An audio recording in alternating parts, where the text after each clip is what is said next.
Predicting the NFC East standings, the winners, the losers, the complete standings. I know we'll have a difference of opinion, so make sure you drop your comments down below and let me know what you think, respectfully. But I'm gonna give you my force four right now.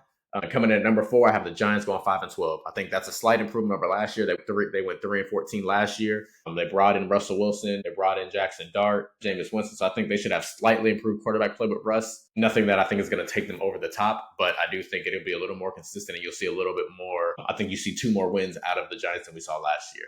But I think most people will have them still coming in last of this division, somewhere around 5 wins probably.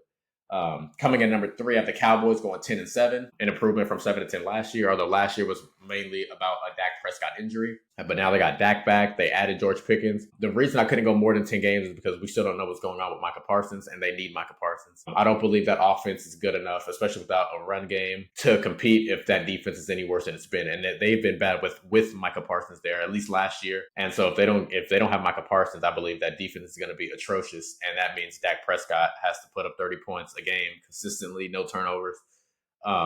And pretty much play mistake-free football. And I think that's too much to ask of him. I think it's too much to ask of anyone, but it's really too much to ask of somebody that's not Lamar Jackson, Josh Allen, Patrick Mahomes, or Joe Burrow. So that's how I feel. I got them coming in at number 3, 10-7. At number 2, I got the Commanders. As long as they take care of Terry McLaurin, I believe they should be just fine, which, unlike the Cowboys, it seems like the Scary Terry situation is getting closer to being resolved than the Micah Parsons situation.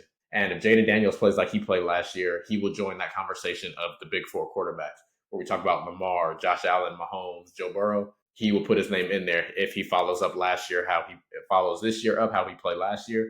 No question about it. And so that's why I have no concerns about them at 11-6. And then I have the Eagles going 12-5. I don't have them winning 14 games as they won last year, because I think they got more tougher opponents on their schedule this year than they had last year. So I see some games that can go either way for them, but we know they're coming back, and they should be dominant just like they were last year. You got Saquon, you got AJ, you got Devontae, you still got Jalen Hurts, hell of a defense. So they should pick up right back where they left off. I just believe another 14 win season, something hard to ask for, but I think going 12-5 much more reasonable. They can even go 13-4.